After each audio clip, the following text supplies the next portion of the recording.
ನಿಮ್ಮೆಲ್ರಿಗೂ ಕೂಡ ಬೆಸ ಸಂಖ್ಯೆ ಗೊತ್ತಾ?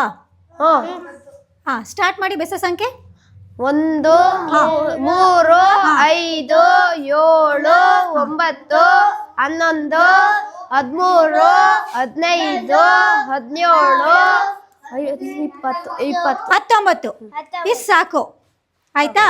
ಈಗ ಮತ್ತೆ ಇಲ್ಲಿಂದನೇ 0ಇಂದ ಸ್ಟಾರ್ಟ್ ಮಾಡೋಣ. 0 1 2 ಅಂತ ಹೇಳ್ಕೊಂಡು ಹೋಗಿ. ಆಯ್ತಾ? ಹೇಳಿ. 0 1 2 3 4 5 6 7 8 9 ಇದೆ 19 ಮಗಿನ ಈಸಿಯಾಗಿ ಕಲಿಯೋ ವಿಧಾನ. ಅರ್ಥ ಆಯ್ತಾ? ಈಗ ಅರ್ಥ ಆಯ್ತು. ನೀವು ಕೂಡ ಟ್ರೈ ಮಾಡ್ತೀರಾ ಅಲ್ವಾ? ಸರಿ. 3 ಹಾ 5 7 9 11 13 ಹಾ 15 ಗುಡ್. 17 ಹಾ 19 ಹಾ ಈಗ ಏನು ಮಾಡಬೇಕು ಮತ್ತೆ?